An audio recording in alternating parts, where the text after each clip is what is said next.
Welcome, everyone. If you're coming in, welcome, welcome. I'm excited as I embark, especially on new work about June Jordan, to hear from these literature scholars in particular who I've already learned so much from and who I'm beginning to learn from tonight. Carlyn and Randi's respective work on drafting and Black women's geopolitical and ecological knowledges, Christine's work on labor and ecologies, Elleza's critical work on urban landscape, and Maurice's stunning sonic genealogies and histories are all part of what makes this really exciting for me. And I'm so excited as well to learn from Helen and JP, who I'm just encountering for the first time. We're excited as we this is also the kind of launch for our Black Ecologies Lab at the Institute for the Study of Global Racial Justice at Rutgers University, who have the distinct pleasure of building alongside Tiana Williams, and in ongoing collaborations with Justin Hosbey and other folks who are part of our board and who have really been instrumental in shaping the ideas and the thought and the practices that we are engaged in through that space. I want to share, just as a way of introducing some of what the Black Ecologies Lab is looking forward to, two sort of things very quickly. The first is a QR code, if I can pull it up, for the zine that we recently published. Feel free to use this in community, in the classroom. 66 pages of original art, interviews, fiction, poetry, as well as a number of other kinds of conversations that span Southeast Louisiana, Virginia, Trinidad, Jamaica, South Africa, and beyond in relation to, again, these questions of not just Black vulnerability to environmental catastrophe, but also the possibilities that are generated through critical Black epistemes and practices and all of that. So I'll just give a second for that. And then I want to, after this QR code, I want to share a brief 4-minute video, which we produced as part of our Black Ecologies Gathering field school this summer, trying to forward kind of critical methodologies. And Justin Hosbey and I worked together for a while with institutional transitions to get that to come together. And we're looking forward to another gathering, which we'll talk more about later, but I'll share that video now. And then and then I'll turn it over to Justin, who will jump us into this conversation. Where's the video? Okay, here we go.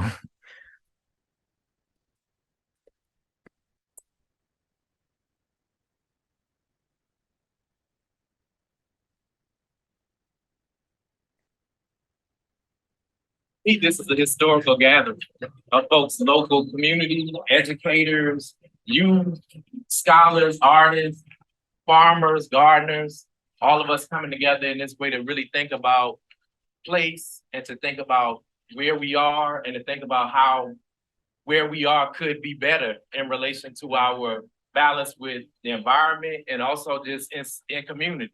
This field trip, we have to recognize that that we're in Tappahannock, we're on the Rappahannock River, that this is Rappahannock land and territory from time immemorial, that this is a space that those communities cultivated for millennia prior to anybody else being here, and that's an important layer of history that's often overlooked in this, especially in Virginia, about where we are, and also acknowledging that those communities continue to thrive and to flourish in this space.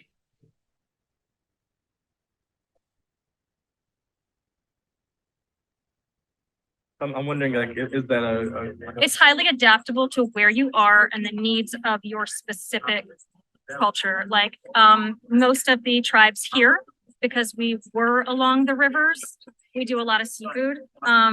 And we do a lot of things that tend to grow well in that sandier soil closer to the rivers. Sorry. So the things that we learned to do were very much in line with what we saw around us. And even still, my people found a way to make good lives for themselves. Alabama's real forests fed and sheltered my family. They filtered the groundwater in the drinking wells. They cooled the sun-drenched houses with no electricity. Pine needles could be brooms or mulch for the garden or the communal orchards. Acorns could be food. Resin could be salve for injuries. My people knew that so long as there are forests, there is the possibility of life not reliant on minimum wage jobs, on taxes paid for no services, on the whims of white capitalism. Plantations are not forests. Deacons are coaches teaching the sovereign and the contaminated, publicly valuing Black bodies, celebrating how much bigger we are than the remnants of a plantation turned elastic plant. We are new and clean, breathing lungs full of celebration, tainted with lethal fertilizer, stepping in with cannon jars to memorialize our integrity, but we can't return. Anti-Black death isn't a commodity today.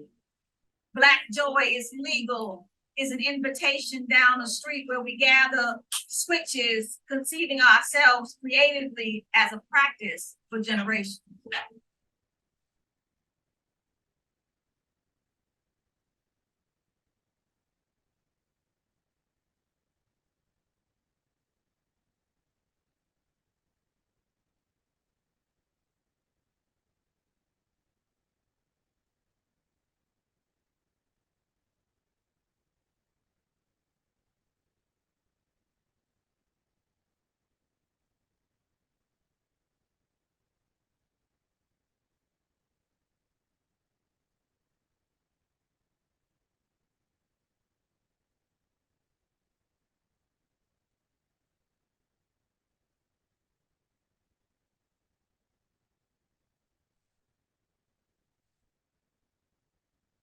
Okay.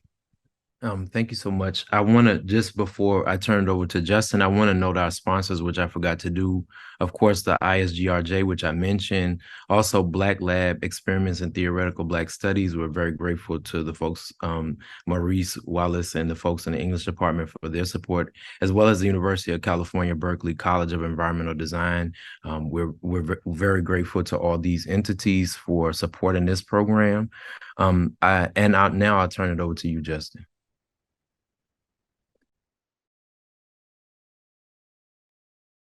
Thank you so much, JT. And thank you all for coming out today and for all the really awesome individuals who will be speaking with us about their work today. I'm excited to learn from you all.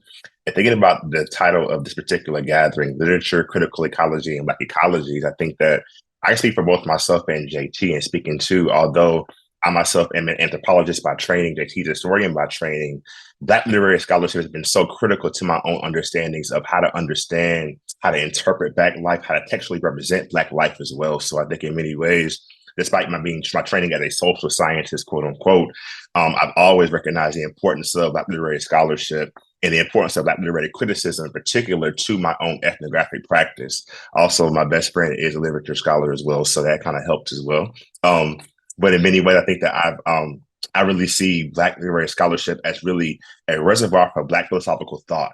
And in so many ways, as an anthropologist, thinking through how to interpret Black culture, how to understand Black culture, and how to situate Black culture in a particular political economic context, in many ways, I found anthropological theory, sociological theory to be so insufficient in really understanding our lives and interpreting our lives in so many key ways. So for me, I think that in many ways, I've learned so much from engaging with literature scholars, with literary scholars also. And I think for me and JT, and thinking through Black ecologies as well, also our kind of importance on, of course, our own transdisciplinary interaction and engagement with each other from English and anthropology and history, but also thinking about how this project itself, as we conceptualize it and think through it even more, is inherently interdisciplinary.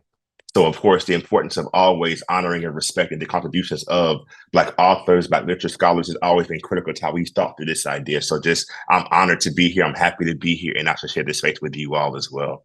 Okay.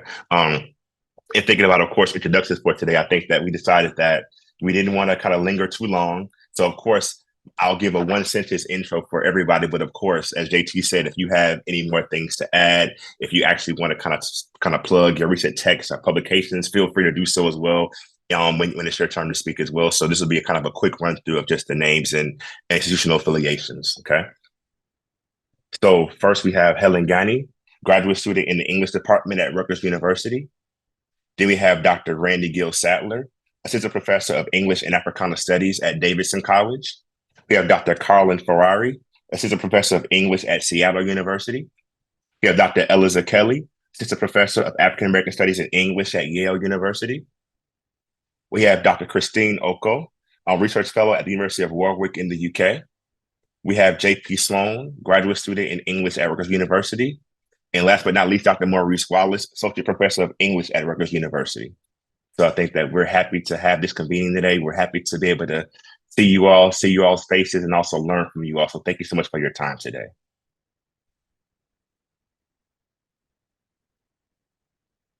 So I think I was just assuming kind of we're going in alphabetical order, of course, for today. So of course, I think if Helen, if you want to go first, thank you. Yeah, I'm just going to launch right in if that's okay. Okay. Just get started. I'll begin with Achille Mbembe's startlingly crisp assertion that the concept of race assumes a logic of enclosure. At its most basic level, race intends to taxonomize, and in order to do this, the objects of taxonomy must be captured and stabilized. But enclosure presents an ontological impossibility. That is, race extends only the fantasy of hermetic enclosure.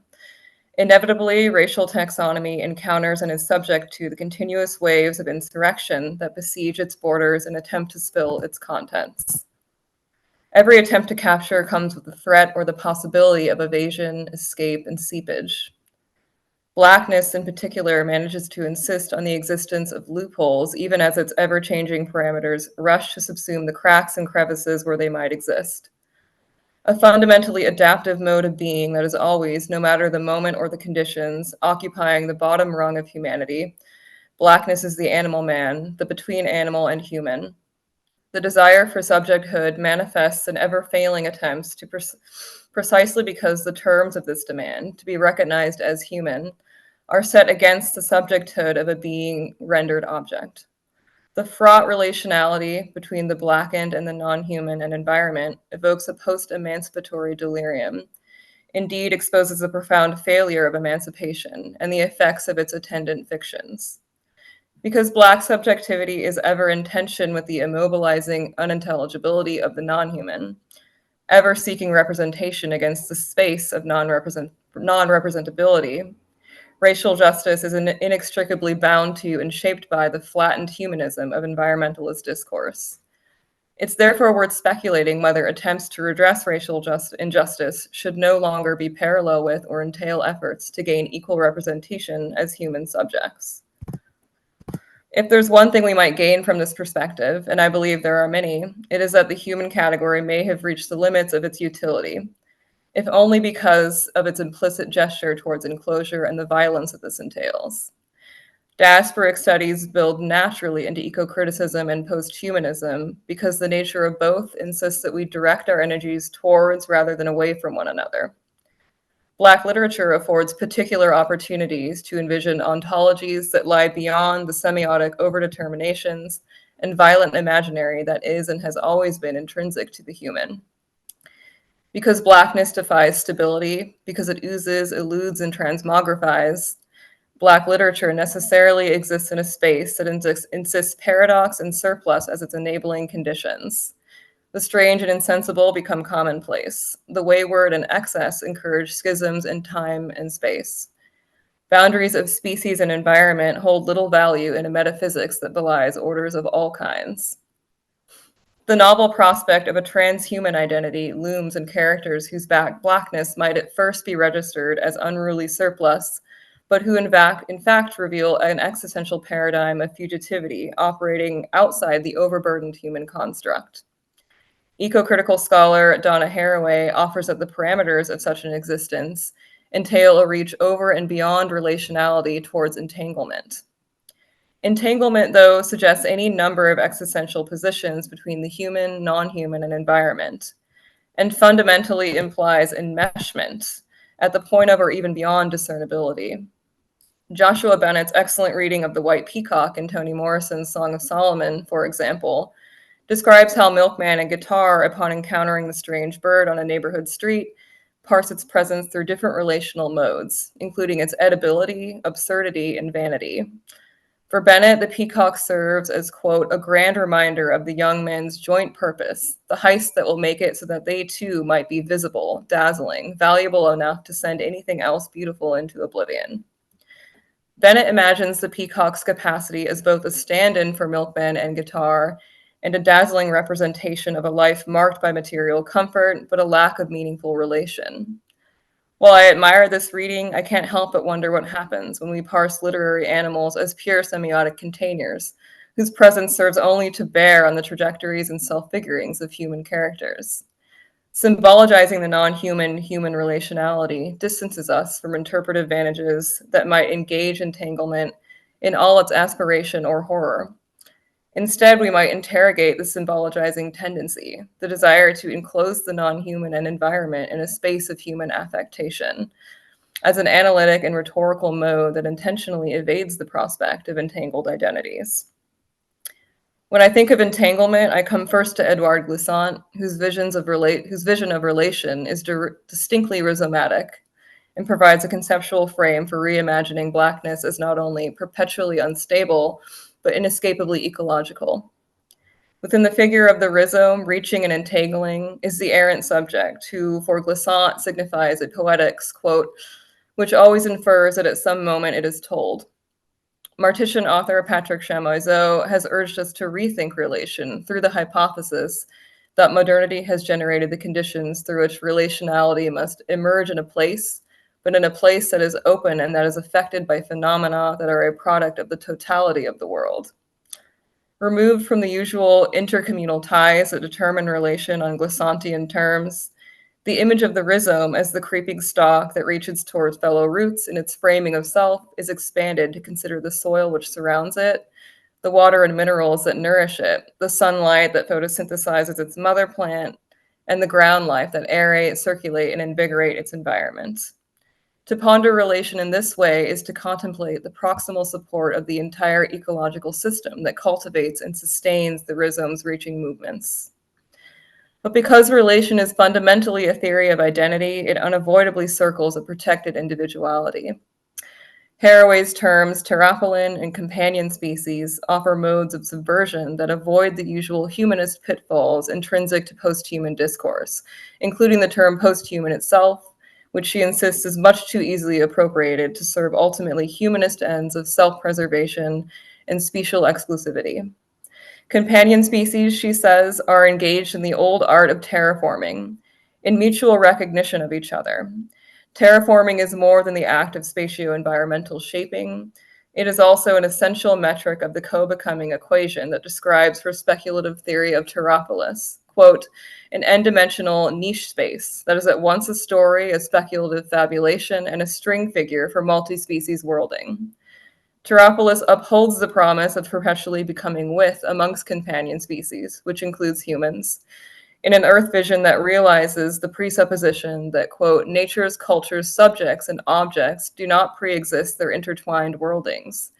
These terms help ground the existential stakes in literary interpretations that seek out the co-becomings hidden beneath the always troubling realm of pure semiotics. While I'm interested in novels like Song of Solomon that both symbologize the non-human and consider surprising literary forms of interspecies grafting, in particular the book's treatment of human flight via the myth of the flying African, the prospect of true entanglement means going a step further. Chamoiseau's Slave Old Man, for example, considers the metaphysical possibilities, both marvelous and horrifying, of a post-human materiality. The novel follows the journey of an escaped slave through the Martitian wilderness as he attempts to evade his master's bloodthirsty mastiff. The book's comparatively simple plot makes space for surreal scenes that experiment with racial and radical entanglement between the overdetermined colonial Black subject and the non-human and environment. Removed from most narrative conventions, including and significantly linear temporality and its attendant notions of progressive character development, the old man's co-becoming with dog and land is also his undoing, as the dizzying vision of himself as static object and dynamic material both negates and multiplies him. What I call me, the old man realizes, can also dwell in an infinitesimal part of what I perceive. There is no history, land, language, or truth that belongs to him, and yet all histories, languages, truths, and lands are equally his. There is something like self-love here, but not for the self as autonomous individual, a state of self-regard that, in implying self-possession, also gestures to love as a form of possession, a state from which we can be wrenched by separation, death, or abandonment. Rather, the form of love achieved here recalls Baldwin's call for a state of being or a state of grace, love in the tough and universal sense of quest and daring and growth. Literary experiments like these that dive into the metaphysical possibilities of a dematerialized Black identity do not shy away from the violence of dehumanization, but avoid defining the Black subject through a process of dehumanization. They resist the lure of a technologized post-human and opt instead to dwell in the dynamic possibilities of entanglement, amidst the base carbons and rich humus that insist life from spaces of silence and decay. I think it's worth opening ourselves up to the possibilities that present themselves when we return to these literary spaces that speculate a de-individualized world and an existence before and beyond the already troubling parameters of the self. For it is around the self that race articulates itself, and through the effort to support what Mbembe calls a failing I. Race, he writes, derives its power from its capacity to produce schizophrenic objects constantly, peopling and repeopling the world with substitutes, beings to point to break in a hopeless attempt to support a failing I. Unstable and always liminal, the I also attempts to recuperate the category of the human as a condition achieved against animality. And it follows that the anxiety which surrounds the subjective position may be an inevitable result of being rendered human. Is not anti-Blackness an insidiously useful form of anti-animality? Is there then any way to avoid or disavow the violence that is intrinsic in increasingly close resemblances to what is determined human, to the violence intrinsic in recognizing the self in what one deems extractable, in the silent recognition of an economy of terror that is entirely relational and thus deeply fragile?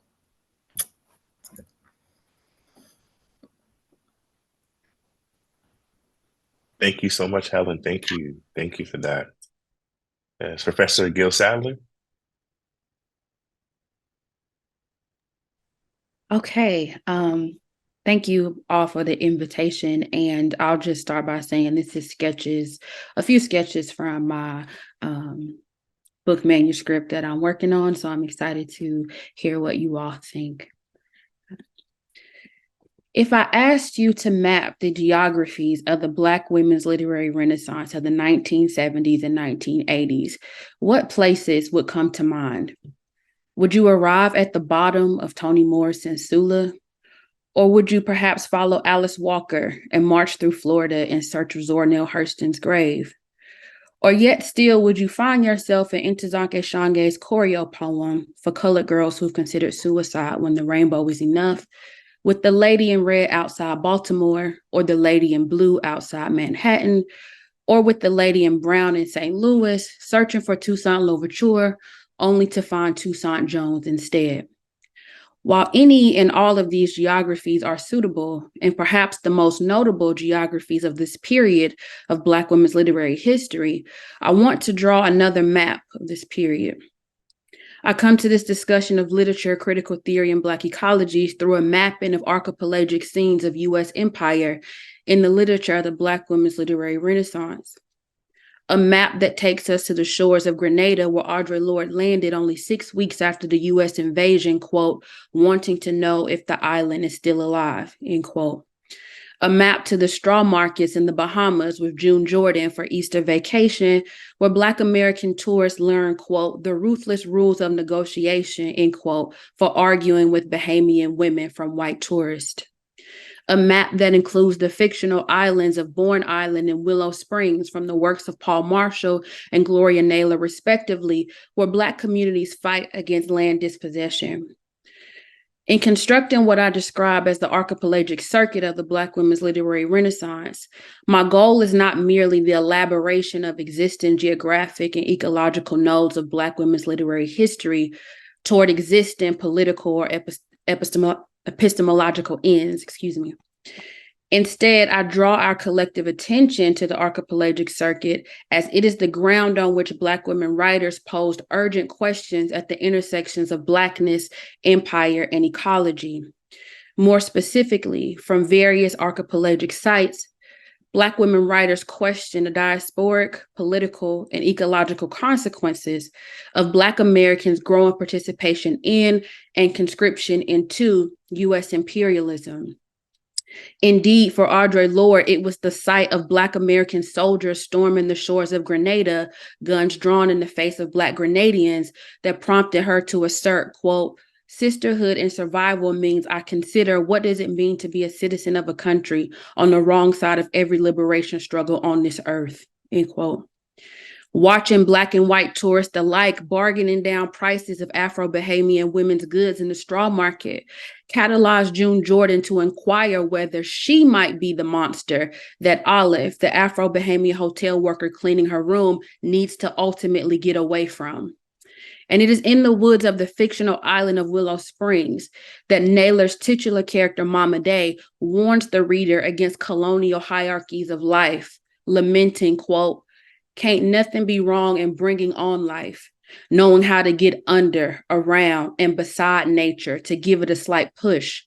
But she ain't never, Lord, she ain't never tried to get over nature," end quote. I want to spend my remaining time tarrying at Naylor's fictional island setting of Willow Springs in her 1988 novel, Mama Day. While the novel's primary plot is a romance between characters Coco and George, I want to draw attention to the novel's reckoning with Black Americans' conscriptions into U.S. empire and its ecological consequences. The novel's island setting is the amalgamation of Naylor's ecological research in Mexico, Mississippi, and the Sea Islands archipelagos. Naylor's recently digitized papers reveal meticulously handwritten lists of the island's flora, fauna, and topography. While these lists certainly evince Naylor's investment in accurately situating Willow Springs within the Sea Islands archipelago, accuracy and facticity are not Naylor's ultimate goal, nor is Naylor interested in presenting an Eden-esque portrait of Willow Springs where Black people dominate and master this environment. Naylor uses her research into the ecological texture of the Sea Islands to imagine a livable Black ecology that is not dependent on state care, as the fictional Willow Spring Island, unlike the actual Sea Islands, quote, "ain't no state, and America ain't even entered the question when it comes to their land," end quote. Despite not being dependent on state care, Willow Springs is still susceptible to the threat of U.S. imperial violence. For Naylor, though, that threat is made visible via the Black bourgeoisie and the bourgeois aspiring class. Rima's Boy, for example, is a Willow Springs native who was educated in the university within the continental U.S. and returns to Willow Springs to conduct research on the community for his academic book. His central question being, what does the phrase 18 and 23 mean to the Willow Springs community? In the lore of Willow Springs, 1823 is the year that enslaved conjurwoman Sapphira Wade killed her slave owner, Bascom Wade, and convinced him to sign over the deed of land to the enslaved Black people of the island. But it's also a phrase used to mark events that exceed reason and rationality and tap into the conjuring metaphysics of the island itself. But to Rima's Boy, the phrase is nothing more than the residents' misreading of the longitudinal and latitudinal coordinates of the island. The threat is also made legible in the character of George Andrews, the Black engineer who imagines putting all the land in open space, quote, "to good use." Nothing parasitic like resorts or vacation condominiums, but experimental stations for solar energy, marine conservation. I could even see small sites for hydraulic power. It would bring much needed income to the island and new people, end quote. George's ecological speculation here effectively erases and ignores Willow Springs residents as conservationists in their own right, whose relation to the land, working alongside it or under it, but never over it, and their refusal to sell land to mainland developers, having contributed to the island's plentiful ecology. These promises of income, new technologies, and new jobs is a rhetorical posture that the mainland developers assume to entice Willow Springs to sell their land. A Sula-esque nigger joke that the Willow Springs residents have already decoded. Quote, all them lies about community uplift and better jobs. Hadn't we seen it happen in the 80s on St. Helena and St. John's? And before that in the 60s on Hilton Head? Got them folks' land, built fences around it first thing, and then brought in all the builders and high-paid managers from the main side. Ain't nobody on them islands benefited, end quote. While the communal narrator recounts the past histories of U.S. imperialism via Black dispossession, the novel as a whole attests to the ways middle class and middle class aspiring Black people would be integral to ongoing U.S. imperial exploits. In both of these examples, both the Black professoriate and Black managerial class proved to be strange bedfellows with U.S. empire, aiding imperial designs of Black dispossession via knowledge production and enacting fantasies of occupation under the guise of technological advancement. But across Naylor's novels, there's nothing strange about this pairing at all. Naylor consistently points to the fact that Black bourgeois aspirations and expressions of ecological propriety shore up and extend U.S. empire and its attendant ecological crisis. By ecological propriety here, I mean environmental practices of conservation and innovation that reify and extend imperial understandings of the earth. Those invested in ecological propriety, often credentialed by state institutions like government agencies or universities, are then deputized to police and neutralize alternative ecological epistemes and render said knowledges and their practitioners fungible, disposable, and unplaceable. We'll refocus attention to the questions of class, empire, and ecology. I hope in the Q&A we can explore further how we as literary scholars might more fully elaborate the ecological and imperial consequences of Black bourgeois desire and aspirations and our analysis and renderings of Black literary history. Thank you. Thank you for that, Professor Gill-Sadler. Thank you. Okay, Professor Carlyn Ferrari. Okay, I'm going to try to share my screen. I have a couple of slides.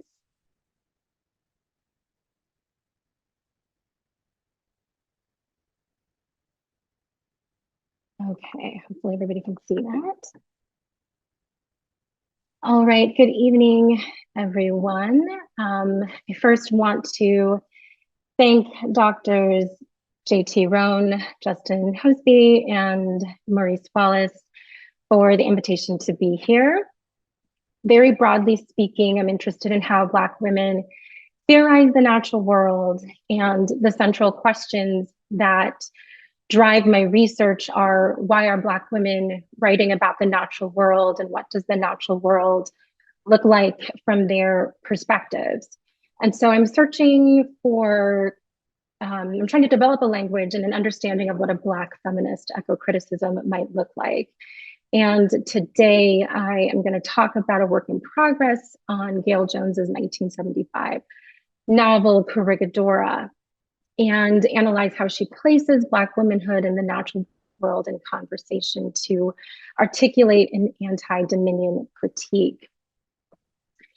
In her seminal essay, Sin, Nature, and Black Women's Bodies, womanist theologian Dolores Williams establishes a poignant connection between the historic abuse and exploitation of Black women and the natural world, writing, put simply, the assault upon the natural environment today is but an extension of the assault upon Black women's bodies in the 19th century.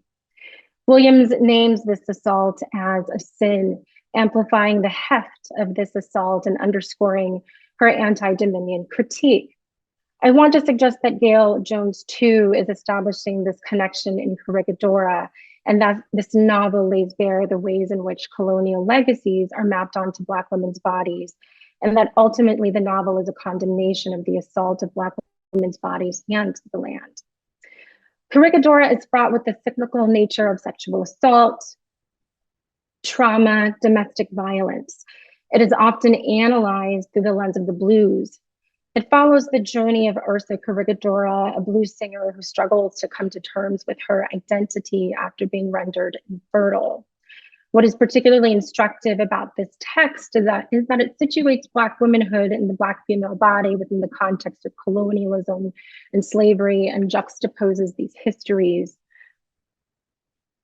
Ursa's ancestral past haunts her in the present, which Jones represents formally through flashbacks of her maternal ancestors' stories of sexual assault. That Ursa's contemporary lived experiences are nearly identical to her enslaved ancestors is both striking and telling, as the similarities reveal how Black womanhood is inextricably linked to the aftermath of the traumas of slavery and how little has changed for contemporary Black women. As Ursa's maternal ancestors recount their stories of sexual assault, a poignant commonality is that their physical bodies are likened to plantation crops. Ursa recalls her great-grandmother being described as the little one with almond eyes and the coffee bean skin, his favorite. And she was affectionately called her owner's little gold piece. It's important to note that Ursa's grandmother labored on a coffee plantation and was also forced to perform sex work for her owner, so this association is not incidental. Her great-grandmother is also careful to note that where she labored, such crops as sugarcane, cotton, and tobacco were grown, and mining was also taking place. By likening Ursa's great-grandmother to the crop that she cultivated, Jones highlights that Black women's bodies are not just extensions of the land, they are the land. And the reference to gold solidifies that they too are a kind of cash crop, so to speak. That Jones mentions Ursa's great-grandmother's abuse alongside the plantation crops is vital because she's illustrating that just as Black women are defiled, territorialized, and exploited, so is the land. Ursa and her ancestors are positioned as what I like to call unconsentable terrain. And I use this term to denote the ways in which Black women are deemed an always available natural resource to be exploited, defiled, and discarded. I use the language of unconsentable terrain to emphasize the ways in which enslaved Black women were reduced to territories that could be conquered and possessed. There's an intentional redundancy in this term because I want to make visible how Black women were both non-human and land. Jones is making visible and condemning the ways in which the Earth's body and Black women's bodies have been exhausted. Ursa too experiences this exhaustion and depletion on a very intimate level. Almost immediately after the novel begins, she suffers a fall and undergoes a hysterectomy. She recalls this moment tersely, saying, "The doctors in the hospital said my womb would have to come out." What is striking and haunting about this moment is its brevity, its abruptness. This single sentence is the extent of Ursa's discussion, which calls into question the medical necessity, which calls into question its medical necessity and whether she consented to it. She is silent. Perhaps even more chilling is that Ursa's is not the only questionable hysterectomy that has taken place in her small Kentucky community. In a moment that is intended to shame Ursa's alleged slow recovery, an acquaintance makes the offhanded remark that she has known several women who have had the procedure who recovered far sooner. The ubiquity of hysterectomies in this small community is both chilling and suspicious, and is likely evidence of 20th century eugenics practices and Black women's forced sterilizations that deny their reproductive autonomy and humanity. This practice, Carolyn Finney explains, was a movement and a project that sought to rid the human species of undesirable traits. I want to suggest that the removal of Ursa's womb and the wombs of Black women in her community are violent assaults, akin to the forms of extractive capitalist practices that exhaust the Earth's body. The presence of hysterectomies in Ursa's community points to the utilitarian motives attached to enslaved Black women's reproduction and how these extractive practices have been mapped onto Black women's bodies. In other words, since post-emancipation Black women's children are not valuable, they do not need to be born, and Black women do not need to reproduce. Jones's strategic use of Ursa's silence reminds readers how the very notion of Black womanhood was constructed outside of narratives of consent, and highlighting what sociologist Dorothy Roberts says, quote, "The brutal domination of slave women's procreation laid the foundation for centuries of reproductive regulation that continues today." Drawing upon the tradition of the neo-slave narrative, Jones grounds Ursa's story in enslavement. So the voices of her maternal female ancestors are present and remind her of the gendered obligation to make generations. I want to consider the charge of making generations and think about how Jones reimagines this charge for Ursa. This is a charge that haunts her throughout the novel as she grapples with her purpose and value as a woman in the absence of being able to have biological children. Indeed, the blues are central to this novel, not just because the novel emulates a blues strong and structure, but this music, this art is what Ursa ultimately creates. Jones is positioning the blues as a key site of Black feminist knowledge production because Ursa indeed does make generations through her music. Jones rejects the capitalistic utilitarian modes of thinking that suggest Black women's bodies must be reduced to vessels of biologic and economic reproduction. She instead locates Ursa's body as a site of pleasure and possibility for healing. And she invites us to think about the myriad ways Black women can make generations, the myriad ways they can create with their bodies. Indeed, Ursa does generate. She does create because she makes herself. I would also be remiss if I did not briefly discuss Ursa's name, which is Latin for to bear. Dolores Williams closes her essay by saying, quote, "We must struggle against the sin of defilement evidenced today in nature and in the history of Black women, the sin that now threatens to destroy all life on the planet," end quote. And though Ursa's name means to bear, this is not a responsibility that she must bear alone. Returning to my central research questions, why are Black women writing about the natural world and what does it look like from their perspectives? I want to talk about the broader implications of my work and a kind of Black feminist eco-criticism. First, Black women write about the natural world because it is a legitimate site of Black feminist knowledge production, and it's a part of their theoretical savvy and creativity. They use the natural world to theorize their gender, sexuality, beingness. In writing about the natural world, they are also writing about themselves. And through their writings, they extend an invitation, a plea to move beyond the lens of dominion. They don't want to possess or control nature. There is an identification with nature. And they respect the autonomy of the natural world. Today, I'm suggesting that one of the things Gail Jones is doing in this novel is offering an indictment against the assault of Black women's bodies and the land. With the Black feminist eco-criticism, we can inaugurate new readings of the natural world within Black women's literature itself.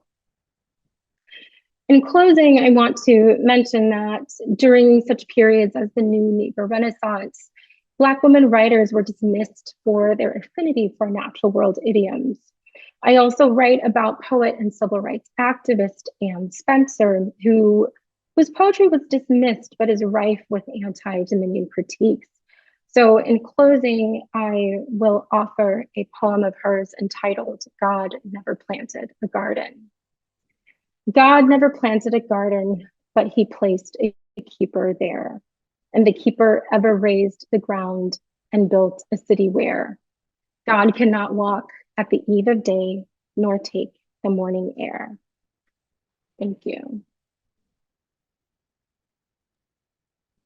Thank you so much, Carlyn. Thank you. Okay, next we have Professor Elleza Kelley. Hi. Okay, so I'm having some technical difficulties. So if I freeze, just somebody text me and I'll figure out how to get back. Okay, great. I also live next to a bell tower that decided they're going to play the bells right now. So you may hear a little background music, a little ecological entanglement, if you will, okay, with the surroundings.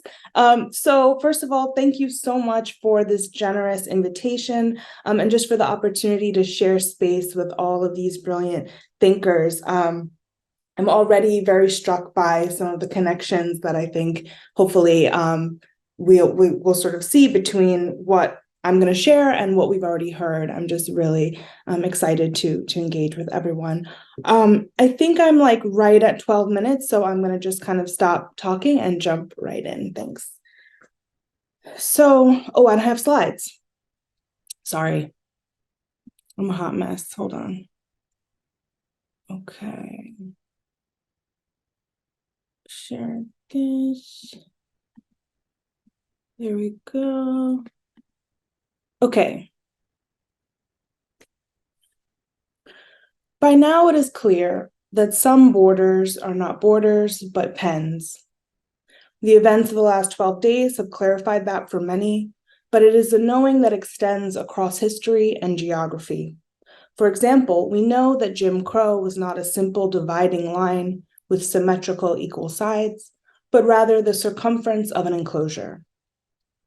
My current book project examines Black spatial thought and practice as a response to racial enclosure. More specifically, I consider how African-American writers and artists from the mid-19th century to the present have documented and theorized engagements with landscapes of racialized enclosure. Landscapes where Black life is both contained and uncontainable. So what I'll share today is it's a work in progress. It's some sort of early thinking, but it's a meditation on two contemporary works that deploy figures of erosion as a critique of an antidote to enclosure.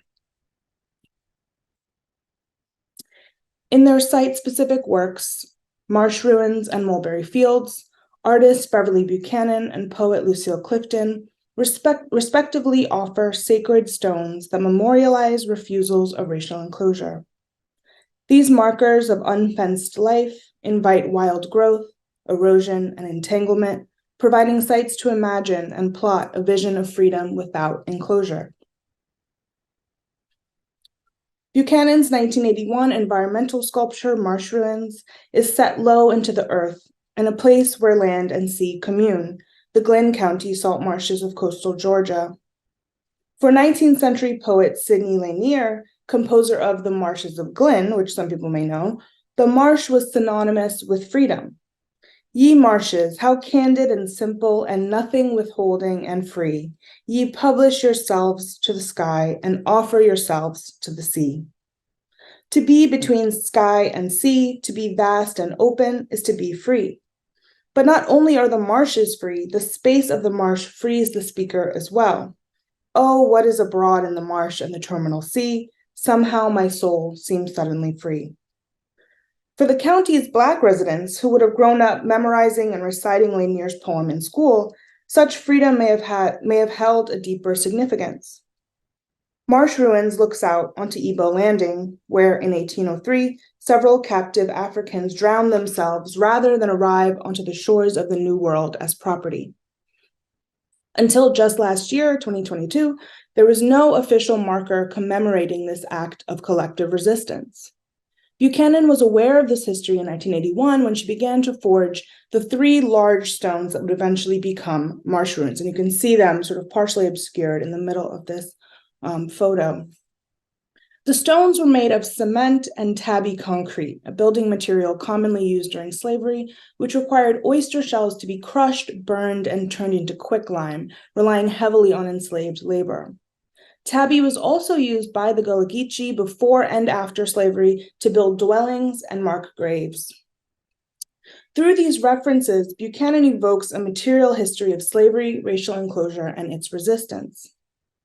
Marsh Ruins emerged from Buchanan's ongoing efforts to memorialize Georgia's forgotten Black historical and archaeological sites. She drove across the state with her assistant, often stopping to look for slave graveyards. Andy Campbell writes, quote, "The evidence of such burial places, some belonging to Gullah or Geechee communities, was usually obscured by the same overgrown foliage that now plagues Buchanan's own work. When they did come across, quote, evidence of a slave graveyard, a few pieces of wood or stones placed in a particular alignment, Buchanan would mark it with a small cast concrete sculpture inscribed with her initials. It's easy to make out in marsh ruins the trace of the grave or the memorial, but we might also see the stones as an anti-monument. Aesthetically, they rebuke the monument's pronounced verticality and formidable scale, its representational and triumphant posture. Visitors look less like tourists and more like mourners, seeking a marker only visible to those who know it is there. I'm reminded here of Alice Walker, wading through tall grass, sand spurs, ants, and snakes as she felt the ground for Zora Neale Hurston's unmarked grave. To call them ruins is to gesture not only to the ancient and archaeological, but also to the architectural, a sign of civilization and its forms rendered obsolete. Unlike the great ruins of world wonders, though, the marsh ruins are intentionally composed in a state of decomposition and disintegration. So here we see the marsh ruins in 1981 when they were first built. And here's what they look like today. So quite a difference in size and texture. You can see the tabby kind of lifting off. Likewise, enclosure and its material forms, property and fences, are eroded before they can emerge. In contrast to the vertical lines that emblematize the fence, the marsh ruins recall the heavy, mottled underside of an uprooted fence or monument. Where the fence is meant to last, the marsh ruins are meant to decay. Where the fence is meant to visually demarcate the land, the marsh ruins are covered in a layer of brown slurry, ensuring that the stones blend into their surroundings. So here's the slurry that Buchanan is applying on top of the stones. And this is actually another image of the marsh ruins in 1981 when the tide is high. And you can see that's all that's visible of them. Like the Igbo, the marsh ruins refuse to be made property. They are not for sale and not to be moved. Their preservation is bound to the preservation of the surrounding environment. Nor do the marsh ruins commodify the land on which they sit. The relationship to the land is one of observance, vigil, and eventual reclamation as they continue to decay, sink, and erode. According to curator Lee Arnold, Buchanan considered her environmental works, quote, things that belong to the world as a whole, end quote. The low-lying horizontality of marsh ruins recalls the rotting, leaning, broken fences that W.E.B. Du Bois encountered in the post-Civil War Black Belt. What the land must have looked like to those contained when it was no longer crosshatched by iron bars or wood palings. The symbolism of a partition falling, making way for communion and commons, for horizontal conjunctions and lateral beholdenness is echoed in this earthly object. Buchanan models what it might look like to make for, rather than against or in spite of the natural world, to use our talents not to dominate nature, but to move with it, to become indistinguishable from it, and thus live differently with different demands and commitments. When we come to the stones, we remember other ways of being. We remember other forms of freedom than the one given. We remember those who flew home, who refused captivity. At the stones, we remember our relation, our mutuality, and our entanglement. We remember what the fence teaches us to forget.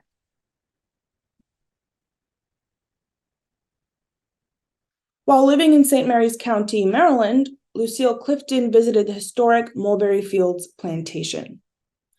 Mulberry Fields had a slave graveyard, Clifton recalled, and it's always interesting to me to go and try to find the graveyards of the slaves. They often are lost because markers, if there were markers, are done in wood, and of course they rot. The thing about Mulberry Fields that's interesting is that they had rocks and stones as markers there at Mulberry Fields, but at a certain point they were taken up and used to build a wall around the big house. And some of them were used in recreating the State House, and that turned into a poem, end quote. Like Buchanan, Clifton was a keeper of slave graveyards, not keeper as in collector, keeper as in groundskeeper, keeper of watch, guardian. Like Walker, Buchanan and Clifton seek out and mark the unmarked graves of our ancestors. Clifton does this not through a headstone like Walker or through environmental sculpture, but through a poem, Mulberry Fields, which tells the story of these stones and in so doing irrigates a submerged history. The poem opens from the perspective of the plantation owners, inheritors, and preservationists. They thought the field was wasting, and so they gathered the marker rocks and stones and piled them into a barn. The poem is dialogic, shifting narrational position from the first half of the poem to the second. The first half is an account of what they have done to the marker rocks and stones. Their story is challenged and unwound by I, who enters in the second half to offer critique and corrective. The stones are not discarded or neglected like so many unmarked slave graves, but instrumentalized in the service of enclosure. The rocks went to build that wall there, guarding the manor, and some few were used for the state house. When the stones are moved, the burial ground they once marked becomes unmade through the imperatives of plantation enclosure. The land is cleared not only of its inconvenient earthly matter, but of its history as a cemetery. But in the wake of this disturbance, Clifton writes, crops refuse to grow. From here, Clifton's narrator steps forward. It is she who clarifies the sacredness and significance of the stones. They take the position of archaeologists or anthropologists using the wrong tools and wrong logics to misread the stones. They say that the rocks were shaped, some of them scratched with triangles and other forms. They must have been trying to invent some new language, they say. The narrator, however, has another perspective. I say the stones marked an old tongue, and it was called eternity and pointed toward the river. In response to the preservationist theory, Clifton recalls thinking, these are rituals, these are African kinds of ritual markings, and they mean all kinds of things because you can see them, some of them, still on the wall, end quote. In contrast to a new language, Clifton hears an old tongue, practices that precede and exceed the plantation. The poem becomes an incantation, a prayer, a curse. I say that after the collection, no pillow in the big house dreamed, and a testimony. I say that somewhere under here molders one called Alice, whose great-grandson is now old, is old now too, and refuses to talk about slavery. Like Buchanan, Clifton looks after these dead, marks the place where they were before their graves were disturbed, maps the plantation as not only a site of agricultural production and exploitation, but a burial ground too. She re-represents Mulberry Fields as a place inhabited where people lived and died. Just as the marsh ruins challenge us to rethink conservation, Clifton's poem challenges the desire for historical preservation, offering instead a preservation affected through erosion, decay, and what Cornelia Walker Bailey called re-earthing. Though crops refuse to grow, by the poem's end, life persists and pushes through the earth. I say no seed can flourish on this ground, once planted, then forsaken. Wild berries warm a field of bones, bloom how you must, I say. What can grow from this earth, Clifton insists, must be wild. It must bloom unregulated, unmanageable, indomitable. The berry's wild growth conjures the overgrowth of the slave quarters, of the graveyards, of the marsh ruins, wildness and overgrowth strong and dense enough to erode and overtake the fence and the wall. Unfenced life breaking out of the enclosure. Just as there were no marigolds in the fall of 1941, the horrors of slavery and its afterlife interfere with and disrupt agricultural production. They unsettle the ground. We move from wasting to crops refusing to grow, to blooming. Just as the commons were once portrayed by capitalists as wasting and non-productive, Clifton severs the presumed connection between growth and commercial agricultural productivity. What is considered wasting turns out to be wild, unenclosed, and free. Wasting becomes the refusal to be made property. Wild growth becomes not excess, not detritus, not invasive, but resistance. The absence of monocultural agrocapitalism makes way for an alternative mode of cultivation. Michelle Neely argues that in the poem, quote, Clifton suggests the workings of compost are the workings of power. The reconscription of matter to utility is not simply a neutral, natural process that takes place outside of human social hierarchies, end quote. Buchanan and Clifton decompose utility, turning it back into matter, eroding racial enclosure. But it is an erosion that occurs through restoration, by restoring land to its wild, overgrown condition, remembering the earth to itself. Clifton and Buchanan clear the land for other, older ways of being free.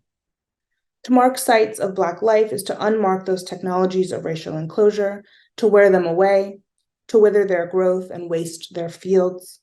Where the stones have been removed, wild berries remain, and in the fallow earth, they bloom wildly, without constraint, and against the grid of plantation enclosure. They bloom imperatively, as they must, for freedom is not a question, but a demand. Thank you. Oh, and that's Mulberry Fields. It's for sale for $30 million if you have that. Thank you so much, Elleza, for that.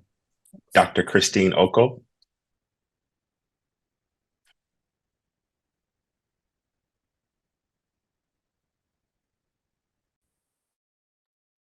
Hello. It's very late. I hope you can all see my screen. It is 10 p.m. I'm very sorry about the lighting. That's the time difference for you. And it's also the encroaching kind of presence of winter. I'm just incredibly excited to be here with so many wonderful tomorrow. So I'll have a good excuse for why I'm so tired in class. So my remarks today are really more of a series of questions that I hope we might be able to discuss. The first is about what literature and literary critical methods can perform in terms of historicizing and theorizing racial Blackness through and with environment. And the second is somewhat related, about whether a focus on locales that are not the plantation or the ocean points to other, often peripheralized histories of Black people and our relationship to environment, opening up the possibility of telling different, more expansive, and often relational stories. And so these two questions are connected by a general thread, and these are concerns that I always have, that it matters a great deal where we theorize from, how we theorize, and which materials we reach for when we theorize. So having confessed these preoccupations, I'll offer an even narrower obsession, which is with the history and use of the raw material in contemporary literature and visual art. And I'll begin here with this tapestry, which is my only slide. And I swear there is a point to this, so stick with it. So you can see here these 10 round black and white photographs that sit at the center of Ottobong Kanga's tapestry, The Weight of Scars. These are connected through a web of white lines. The images depict abandoned mine shafts and broken rock formations in northern Namibia's Tsumeb. Positioned on top of this tapestry's woven backdrop, but pointing to activities taking place beneath the Earth's surface, the photographs both document and enable what Macarena Gomez-Barres has recently called an extractive view. And this extractive view partially indulges a desire on the part of the onlooker, namely the need to know an artwork inside out. The Weight of Scars extends the sphere of participation in the extractive process to include the very act of aesthetic engagement. Tsumeb is a mining town that occupies a unique history in the extractive imaginary of German colonialism and industrialization. It was once known for its hills that shone green with the color of oxidizing copper. The region retains one of the most diverse range of minerals on the Earth's surface. And Francis Galton is considered to be one of the first Europeans to comment in writing on the potential mineral wealth of what later became Namibia. And as you also know, that this is the site of the Herero genocide. But Southern Africa also proved resourceful to the development of racial science, especially to someone like Francis Galton. As Keith Breckenridge has written, it was in the text An Explorer in Tropical South Africa that Galton grappled with a system of racial classification that invoke the notion that all African peoples were made from the same, quote, raw material. And I want to show this piece of art because its particular composition, I think, excavates the historic junctures where colonial expropriation meets racial science, while at the same time also demonstrating the necessity of an analytical method that takes seriously the role of representation in mediating and transforming the logics of extraction into portable and generalizable logics of hierarchical racial organization. So on each side of the tapestry, you can see a set of humanoid limbs that demarcate the boundaries of the extractive network that consists of photographs and pipelines. Carrying echoes of Fanon's theorization of race as the making of historical racial schema that was produced by the white man who wove him out of 1,000 details, these woven limbs could be understood as a direct reference to Galton's proposal that the possibility of transformation characterizes the properties of Southern Africa's native, quote, races. But the structure of this artwork also suggests that the appearance of race arrives not just through direct references to a historical or theoretical archive, but through the invocation of labor. Where colonial industrialists treated the actual site of extraction in Namibia as a source of infinite wealth, the contemporary viewer treats these limbs that sustain the artwork as inexhaustible labor that can maintain our engagement with the artwork. Though, as the visual reference to the world map suggests, the components of the tapestry are part of one whole, they're each arranged according to their own distinctive and discrete organizational principles. The space of representation delineates a set of relations rather than locating equivalents. And I think this is important because it shows us that the relationship between histories of raw materials extraction and the development of those hierarchies that underpin the making of race isn't characterized by the simple application of the logics of extraction to the sphere of racial classification, as is suggested in some work. And rather, I want to suggest that the formal materials of representation are a conduit that links extraction and race. In the process of transmission and mediation stays within genres of representation, extractive logics come to take on the shape of contingent, mutable, and highly contextual racial logics. And it is here, within the structural composition of literature, visual art, and film, that the logics emerging against the backdrop of raw materials extraction become portable. And it is also in these spaces of representation that race, what Stuart Hall once called a floating signifier, takes on the semblance of extraction. The result is what I have sometimes referred to as extractive form, which draws on the work of Colleen Lai and also Nathan Hensley, who have these very useful reminders that our current literary turn to form is actually entirely interwoven with the history of representational forms and the particular racial history of representational forms.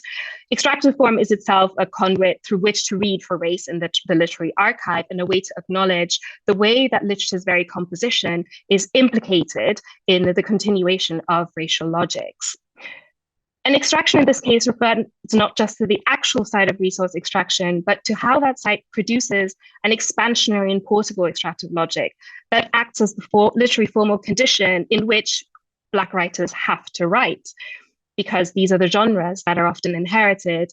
And as David Scott has written, these are also, as though even if we are unwilling conscripts, we are still the conscripts of modernity and modern representational forms. Mining and the extraction, transportation, and processing of raw materials also points to different paths through the Black Atlantic, I think, and Black cultural production. As I hope this reading has demonstrated, the raw material and the context of its extraction often allow us to reposition both the African continent, but also Europe, as central locales in which racial Blackness was and is made, and in which a lot of Black writers and artists work. And looking more closely, as literary critical methods ask us to do, at the function of raw materials is also one way of avoiding what I think Anthony Reid has called racialized reading, where the reader assumes they already know what interpretations and readings are contained within a text.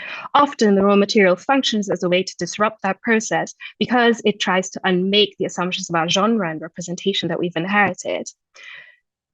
And there are numerous histories of representation contained within the history of the raw material.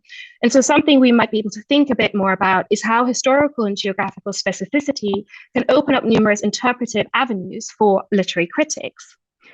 And one of my aims here is at least to show how renewed emphasis on the local, the peripheral, or minute histories can reveal the range of racial logics that lie between life and death, or utopian promise and pessimistic resignation.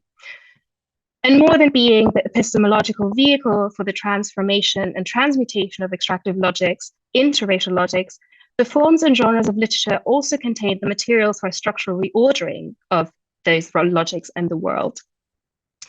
And if we think of genres themselves as raw materials that Black writers work on and with, we can see the possibility of making what Catherine McKittrick has called alterable worlds. For instance, we can see this in the history of the South African mining novel of Peter Abrams and its kind of invocation of the proletarian novel and proletarian realism. And the Bildungsroman of Paul Mendes, for instance, which features the mining locales of both Jamaica and Britain in its account of queer Black life. And the documentary writing of Ledon Osman, for instance, who takes stock of the militarized environments of the War on Terror and the migrant crisis around the salt mines of Niger. Or in Edward P. Jones's references to a Black veteran's desire to participate in performing ownership through mining in Alaska in the short story. And these works, I think, use raw materials as metaphor and history to undo those very genres that have participated in the transformation of extractive logics into racial logics. Within contemporary genres of extraction, racial subjection is therefore not an inevitability. Even those outcomes of extraction that have already created a material reality of racial hierarchies can be newly dismantled and re-inhabited. Thank you very much for your time.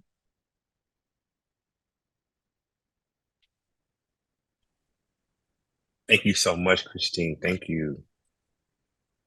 Okay, next we have JP Sloan.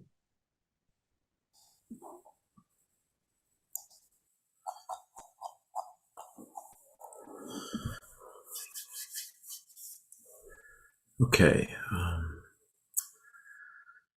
I have spent the better part of the year thinking about dirt, the place that dirt holds in our thinking and our imagination, what it represents and symbolizes. Materially speaking, dirt is often distinguished from soil in terms of life and death. Soil is alive, dirt is dead. Soil is in place, dirt is out of place or placeless. At the heart of social anthropologist Mary Douglas's analysis of rituals of purity is a reflection on ideas about dirt. For Douglas, avoiding dirt has less to do with the fear of contamination and more to do with establishing order. According to Douglas, quote, dirt is essentially disorder. Dirt, Douglas maintains, offends against order. Eliminating it is not a negative movement, but a positive effort to organize the environment. As an unassimilable, anomalous, quote, byproduct of a systematic ordering and classifications of matter, dirt discloses the existence of a structure, a system, or to use a term that will prove important for this discussion, a world. Because the presence of dirt reveals some intent to order and systematize, reflection on dirt, writes Douglas, involves reflection on the relation of order to disorder, being to non-being, form to formlessness, life to death. If Douglas is correct in her assertion about the mediating role meditating on dirt plays in relation to order, disorder, being, non-being, form, formlessness, life, death, then these meditations become indispensably relevant to critical Black studies, especially in the last 2 decades. To me, it is significant that Douglas names dirt as symbolizing, quote, the people who are somehow left out in the patterning of society, who are placeless. That these powerful, dangerous, marginal people whose societal status is indefinable come under the sign of dirt provokes a closer reading of a text which has provided much of the theoretical scaffolding for critical Black studies in recent years. I came into this world anxious to uncover the meaning of things, writes Frantz Fanon in the opening of his famous 5th chapter of Black Skin, White Mass. Fanon continues, my soul desirous to be at the origin of the world, and here I am, an object among other objects. In this short one-sentence paragraph, Fanon provides many of the key terms of critical Black theory.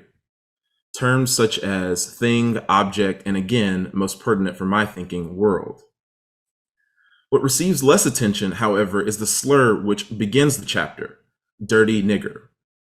What if the inclusion of dirt in this anti-Black epithet is not an instance of adding insult to injury, but a moment that marks a double injury, a moment that is both anti-Black and anti-dirt, a moment that links dirt and Blackness. This is the central question that guides my inquiry. For Afro-pessimists, the world is not simply filled with impulses toward acts of anti-Black violence, but the world is constituted metaphysically by anti-Blackness. Because Afro-pessimists see anti-Blackness as constituting the world, or perhaps more precisely, this world, the only viable option for the Black, they assert, is to bring about an end of this world. For Frank Wilderson, what lies on the other side of the end of this world is, quote, literally unimaginable. I suspect, however, that what lies beyond the horizon of this world is yet another world, system, or structure. This new world would, like this current anti-Black one, also contain some unassimilable, anomalous, powerful, dangerous, and marginal entity whose indefinable status mediates order, disorder, being, non-being, form, formlessness, life, death. In other words, at the end of this world, dirt and or the Black would simply return in some other form by some other name and experience the violence which founds that new world. Theologian J. Cameron Carter names world as a, quote, closed totality, as an enclosure, which is simultaneously a quote, violent conception and concept and practice. For Carter, world is a mythic theopolitical concept which belongs to the Western ontotheological tradition. World represents a statist state-like project which seeks to imprint what Cedric Robinson describes as the terms of order onto, quote, what is deemed non-political or formless. What I find significant about Carter's intervention is his assertion that the terms of order follow and repeat, quote, the religious logic of Genesis, or the primordial cosmogonic activity of the gods. In short, by noting the mythic, theological, and religious logics at play in the establishment of world, Carter provides a way of understanding world beyond the specific iteration of this anti-Black world, which the Caesarean prophetic tradition calls us to end. Ultimately, Carter helps us to see world as a, quote, organizing and ordering concept. After outlining this concept of world, Carter then inquires, what if we do not presume the world? To answer this question, many within Black studies have opted for a theoretical distinction between the world and the earth. This distinction, some argue, may provide a way to imagine Black life, Black existence, and Black sociality without and beyond the presumption of world. Patrick Chamoiseau's Slave Old Man narratively takes up these questions about the world, order, earth, and soil. Toward the end of the book's opening chapter, the narrator's terminological slippage exposes the plantation as a worlding project. As the chapter concludes, the slave old man's quiet, camouflaged presence suddenly goes missing. While his existence on the plantation, quote, had no rhyme or reason, his absence initiates a breakdown of the plantation's rhythm. Throughout this foundational first section, the plantation plays a central spatially orienting role. As the section concludes, however, the term plantation begins to recede into the background and ultimately disappears with the slave old man. In its place, the narrator substitutes the language of world. As we've seen in Carter and in another way Douglas, worlding is about order and organization. In the novel, it is the slave old man's quiet mirage that sets off a chain of events which culminates in the disintegration of the expansive, all-encompassing world of the plantation. Chamoiseau provides a fictional account of Wilderson's compact four-word eschatological dictum, no slave, no world. As the old man escapes into the uncontainable surround of the great woods, he falls into a wellspring which not only triggers his experience of middle passage, but he also becomes aware of the spring's compositional companions. Quote, the spring came from afar, companion of chalky densities and clayey pits, carrying along a way-back dream of sulfur and phosphorus. It remembered marine fossils, stellar alluvia. Chalky densities, clayey pits, stellar alluvia name an assortment of soil compositions, while the way-back dream of sulfur and phosphorus indicates soil's efforts to sustain life. Chamoiseau invites us to consider the life-giving properties of soil after the end of the world.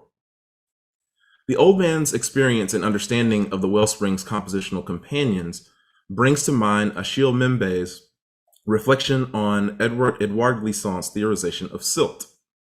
Silt, quote, as the cast off of matter, as a substance made up of seemingly dead elements, things apparently lost, water-laden debris stolen from the source.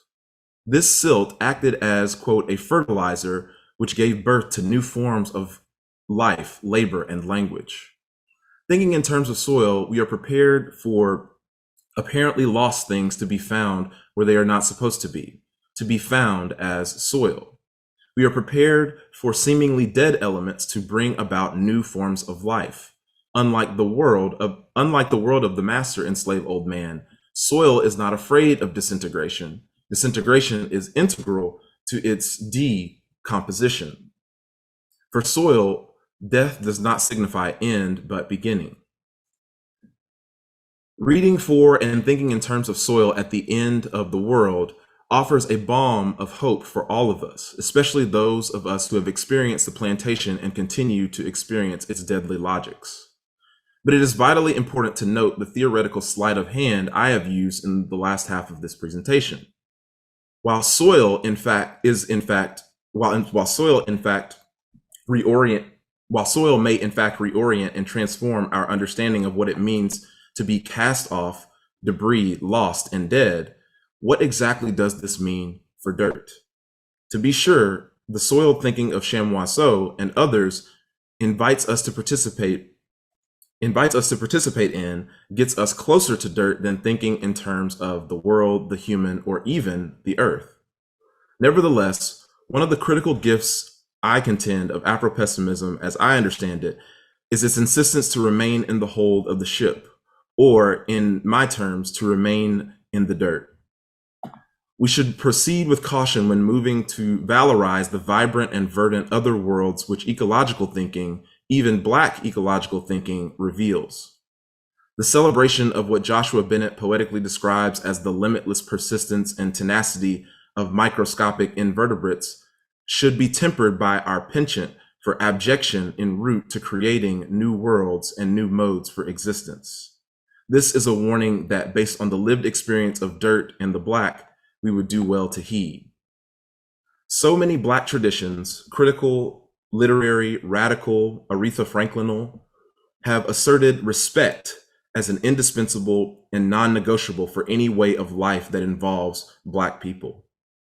In addition to this, we might also do well to consider the lesson that the mother of theologian Willie James Jennings, born in the dirty South, taught him, namely, to respect the dirt. Thank you.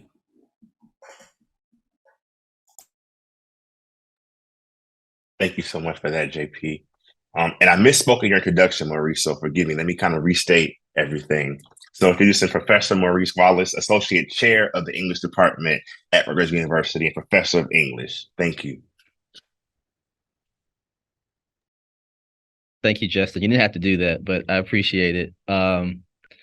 JT, Justin, thank you both for letting me be a part of this. I am really inspired by what I have heard and look forward to much more conversation, perhaps potentially some later interactions with all of you. I'm going to share my screen as others have done, although my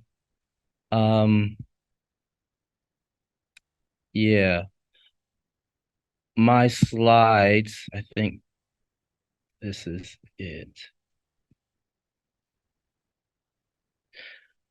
My slides are nowhere as sort of polished as others. I'll leave it as it is, and do my best to come in under the time allotted me. I want to begin by just noting that I have, since my mother's passing in 2017, been thinking a lot about trees.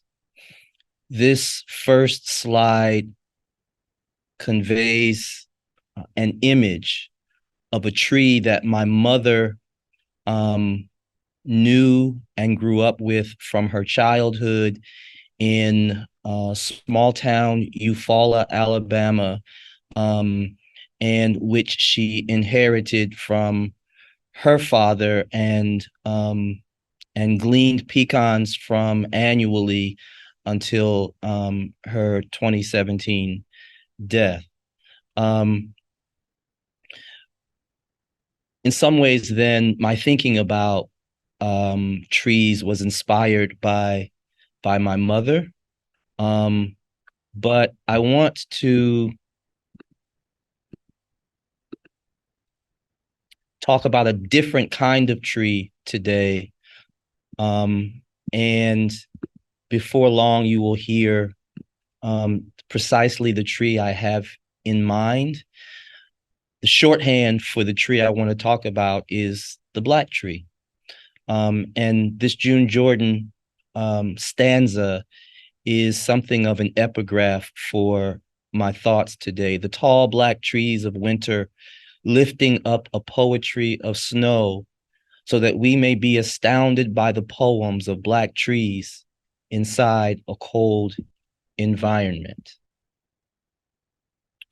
Only yesterday, or so it seems to me today, did the farther reach of racism into the coloniality of being crystallize before me in the most unexpected way.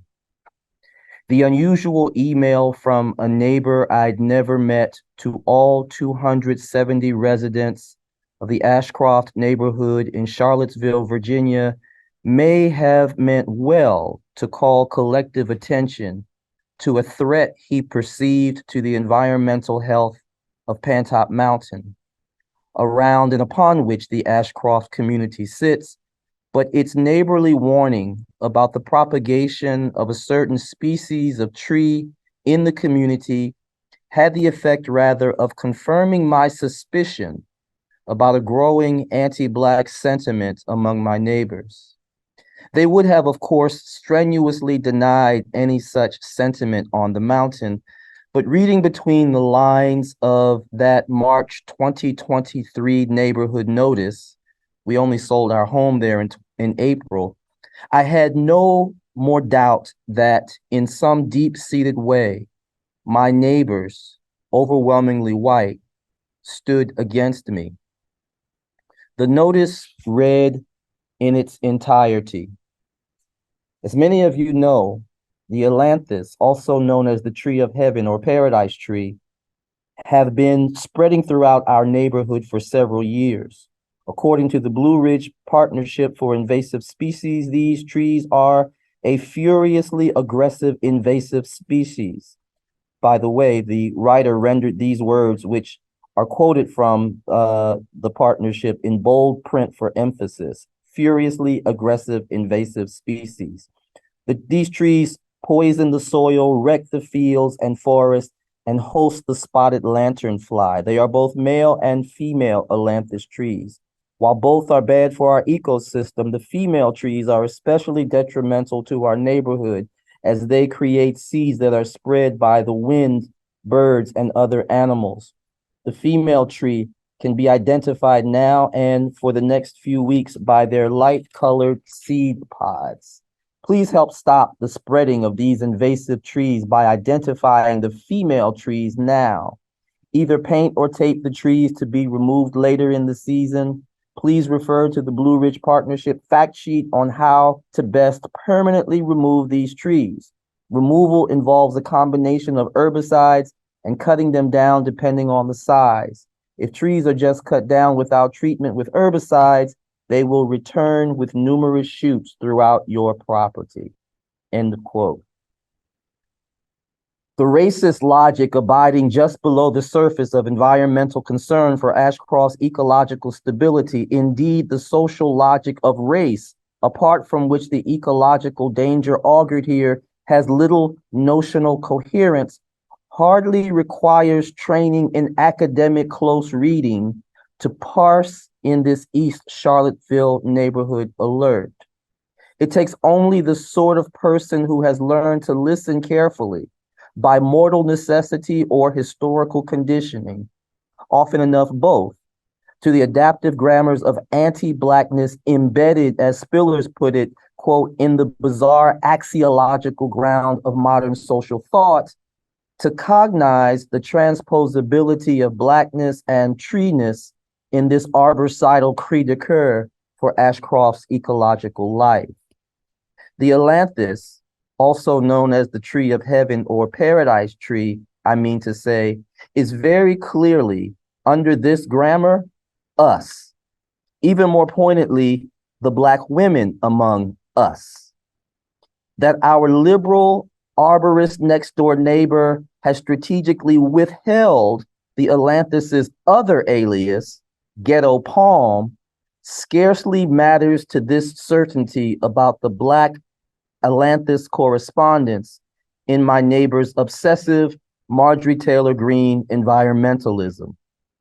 Some of us have known since our youth how to read the, well, tree leaves as expertly as any meteorologist does cloud patterns. All of this is to suggest obliquely that environmental racism obtains not only in those official policies and practices of privatized interests that imperil and lay waste to the public health and life chances of dispossessed, disempowered Black communities by enactments of environmental indifference and anti-planetarity, but environmental racism is further realized on and against the non-human terrapolis itself. That is, in as much as environmental racism threatens the material conditions of land, air, vegetable, and water sustaining Black biosocial life under modern colonial capture, another modality superimposes upon the non-human field, a conservatively canted cultural screen that blackens the natural field or features thereof precisely in order to de-ecologize and thus conserve, violently if need be, the colonial fantasy topographically, according to a botanical taxonomy and horticultural order suited to Charlottesville's enduring Jeffersonian vision of the agrarian picturesque and pastoral sublime. Although the threat of the ailanthus tree as a furiously aggressive invasive species whose feral reproductive powers must forever be checked is set in Jefferson, Charlottesville in this instance, I offer that this is no local or regional racism I speak of, no rural Virginia ressentiment against fugitive deformations of the environmental terms of colonial order. Rather, this anti-Black misogynoir racism directed at what we might think of as the flora's feral menace to bourgeois living, or we might also say toward the conditions of the indigenous outdoor before property, this racial animus toward Black trees is before and after and well beyond Charlottesville. Whereas this deeply historical structure of anti-Black, anti-indigenous, misogynistic feeling that fuels settler environmentalism in Jefferson, Charlottesville to this very day evidences the deep reach of racism even into the ecological imaginary. Hundreds of miles away from Charlottesville in Detroit, on the other hand, the ailanthus discloses a radical decolonial potentiality, Black, that trees will against the conspiracy of property and racial capitalism's intent to order the earth in redundant human and white supremacist interests. Counterposed to Virginia's Blue Ridge Partnership for the Management of Invasive Species is the Detroit Tree of Heaven Woodshop, a Detroit-based network of specialists, craftspeople, researchers, artists, and enthusiasts, all, quote, interested in the ongoing effects of a deindustrialization on communities and environments.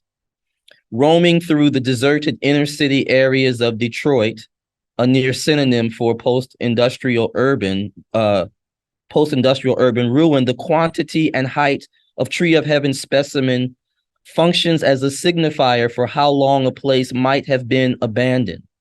Commonly disregarded as a weed, better to be extinguished, we look at it as a post-industrial resource and take advantage of its ubiquity. Since the tree is growing very fast, the wood is of poor quality by conventional standards, but we actually like the unpredictability of the material and work with it instead of against it, end of quote. At the top of this paper, I discounted anyone's need for more than a competent reader to surface in my neighbor's community alert the stark plausibility of Nathan Hare's contention in Black Ecology that what he called the ecology crisis in the 20th century, quote, arose when the white bourgeoisie, who seemed to regard the presence of Blacks as a kind of pollution, discovered that a sample of what they and their rulers had done to the ghetto would follow them to the suburb, end quote.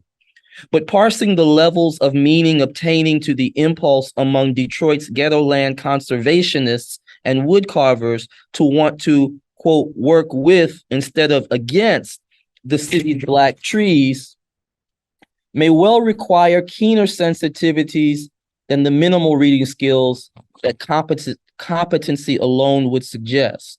For working with the Atlantis might not only signify the woodshop members' collective will to work around the Atlantis's own ligneous want to create usable objects from their harvesting, museum benches, tables, vessels, picture frames, ladders, but working with the Atlantis might be heard, moreover, to express a will to cooperate across human, vegetal, ontoepistemologies in resistance to the terra sacra settler regime.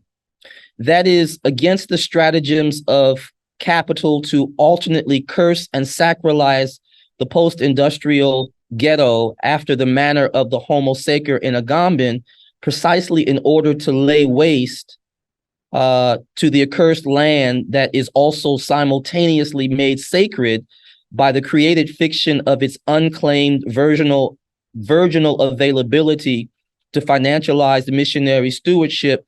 The tree of heaven in its peculiar poverty, the wood is of poor quality, remember, persists in resisting the ghetto's calculation as, in Paperson's words, a murderable non-place always available for raising and resettlement. This it keeps up by an anarchic invasiveness upon the raised space and a hardiness nearly indestructible once it has taken root. But while the unpredictability of the Atlantis tree's tough flesh, though poor in quality, favored by the woodshop's makers, becomes a demonstration of the possibilities of this place and time to them, and the figure of the tree itself, quote, an icon for the resilience and the staying power of the people of Detroit, it is not symbolism I am after in delineating the common power of Black people and trees to work with one another across human and plant worlds in mutual eco-political sympathy and solidarity. It is the political life that trees live in racial or colonial contexts as objects and agents of white settler domination and Black radical resistance, respectively, that I like to think of as their historical arboreality, that condition or quality of being tree that well past the tree's poetic potentiality exists in its materiality as a leafy thing or quasi-object in relationship to which the social and material realities of race and class are not accidental or resonant, but co-produced by human subjects. If the Black expressive tradition, if in the Black expressive tradition, the tree has not gone exactly unrepresented, Chestnut, Dunbar, Thurman, Cone, Jordan, Morrison, Walker, and Everett all testify to an arboreal Blackness quiet in the background of Black literary making, then like the ocean and the animal, it has been left mostly in the unthought of modern Black world experience, nevertheless. Few are the critics of the racial lives trees live under the white skies of the West, though not a few poets and singers and visual artists have rendered trees Black. 3 of them I'll come to, though only briefly soon enough.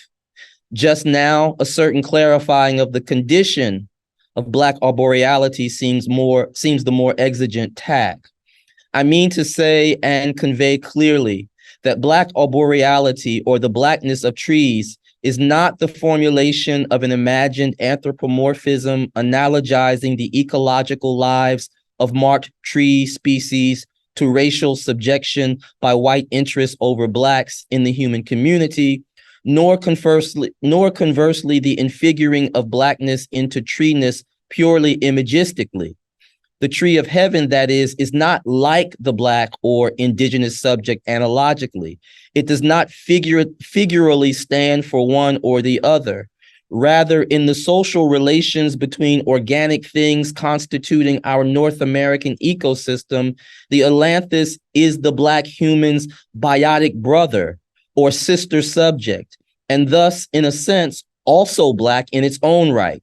Its position in the colonial structure ordering the natural world always to the advantage of racial status and the ruling class is one with that of Blackness in the ordering of the human social world. Certain trees become Black trees, not by visual or symbolic association with Black people's appearance, despite the astounding visual resonances of artist Henry Turner's iconic Afro tree sculptures, or the earliest of Nick Cave's sound suits, nor even the fact of trees' spatial proximity to Black people's now constrained, now contained living in the wilds of those derided spaces, country, town, or city, marked off by local and state planning powers as untamed, overgrown, uncut. Rather, certain trees, the ailanthus most violently perhaps, are blackened, raced Black, that is, by their shared, or better, tangled history with Black people as dangerous invasives, stubbornly unassimilable into the colonial fantasy of the country, the town, and the city as tended geographies entrusted to moderns for stewardly keeping and cultivation. The tree then is less a symbol of durable Black being in the world than a sibling subject of colonial power. As such, the Black human tree relation in Black letters and visual arts, from the narrative arboreta which color and confound the spatial order of slavery in Solomon Northrop's 12 Years a Slave in 1853, to Alison Saar's galleried army of chiseled and tarred wood topsies, her hair, quote, braided in sundry little tails, which stuck out in every direction in stow, become no more braids, but the reaching branches of cotton trees. These images, these figures posit possibilities then of interspecies Black radical politics, the forceful repression of which is no small feature of our Anthropocene modernity.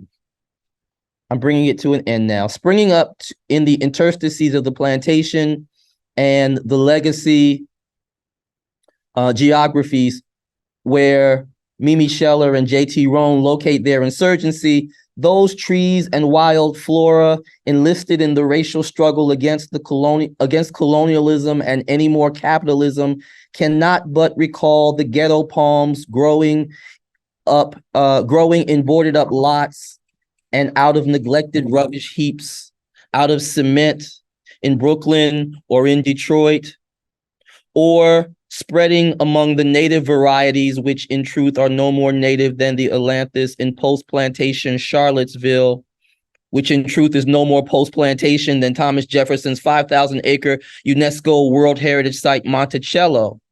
Being themselves arboreal agents of resistance to modernity's violent impositions of order on Blackened life, The Black trees of the New World have not stood by unmoved as silent victim witnesses to racism's world historical crimes.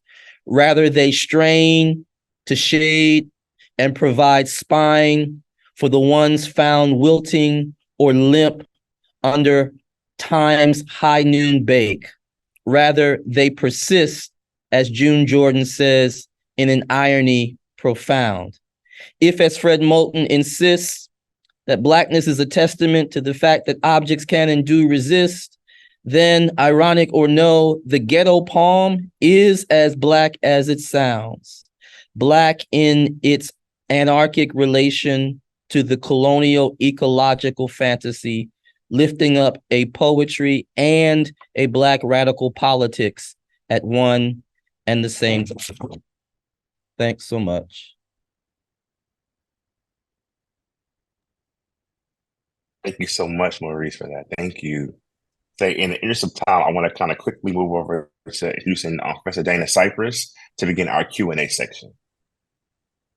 So first, I want to join our panelists in thanking everyone for being here and for making time and space for what has been a really robust and rigorous discussion about all of the interpretive possibilities that we have when we really think seriously about Black ecologies. I would be remiss to try to offer a summation of all that has been offered here, but there have been many sort of synchronous lines of thinking and thought.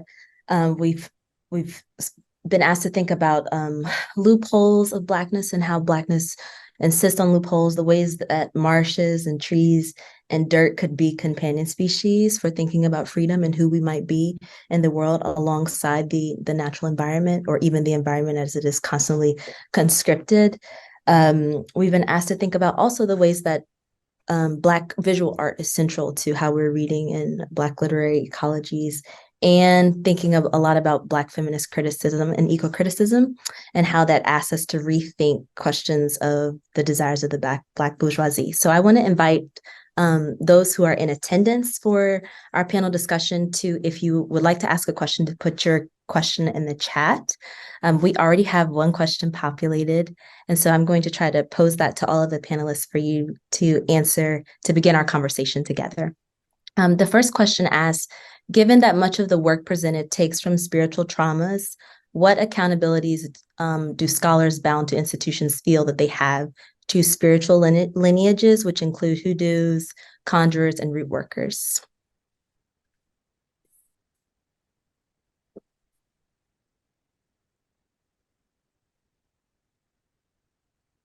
And this question is not posed to anyone in particular, so if you have thoughts, please feel free to jump in.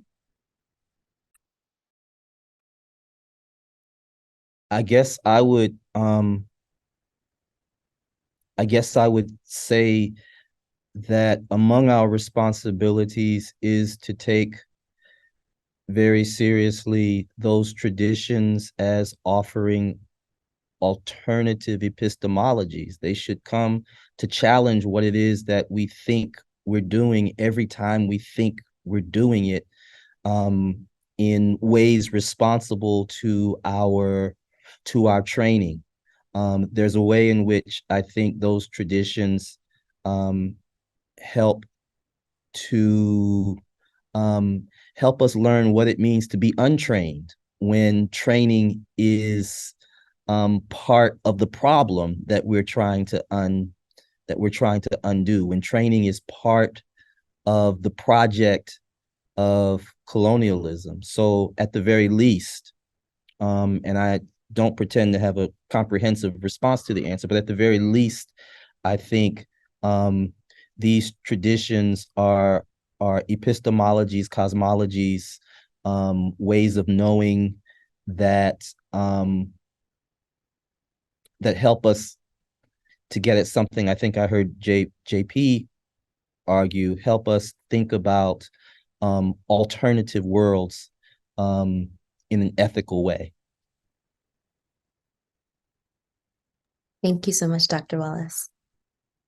Is there anybody else who would like to respond to that question? Yeah, I can say some brief thoughts. I also don't have a comprehensive answer.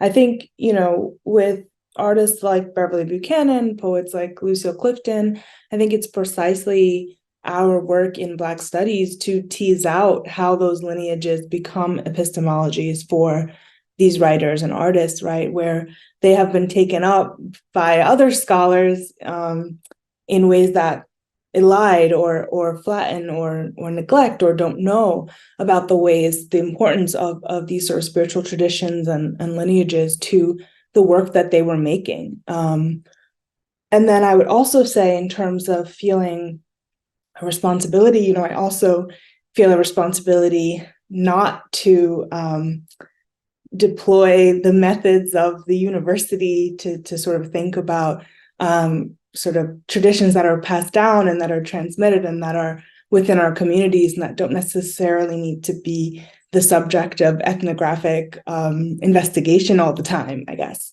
And that's sort of another reason why I think literature and visual art is so important, because it helps us to get at some of these epistemological and philosophical interventions without having to always do that kind of extractive work that I think we're all trying to get away from doing. Thank you so much. I had a question myself as I was listening to you all give your presentations that sort of comes out of thinking about teaching these texts in particular, especially to students. And I was sort of thinking about sometimes how it's possible for even trying to teach students and them hitting a methodological wall, and even how to read these particular texts in the way that you all have so beautifully shown us how to read them. And I wondered if you all could talk a little bit about how your projects have asked you to give up certain ways of reading and writing about Black literature and culture and visual art, and also the ways in which your work has invited you to embrace other ways of reading, and how you have begun to conceptualize of your own method for excavating perhaps some Black ecological literary terrain without extracting and even sort of monetizing it. Of course, we know that we're sort of like in this economic system, and we are always sort of in some ways complicit, but how you're sort of conceptualizing your methodological approach to the work. Yeah, I can answer. I think that, well, I'm yet to actually teach a real literature course, so there's a sort of caveat to this. But I think that for me, like it's sort of a game of like how much theory to include versus how much literature, and I'm constantly kind of outpacing myself with the theory. And I think that my instinct is to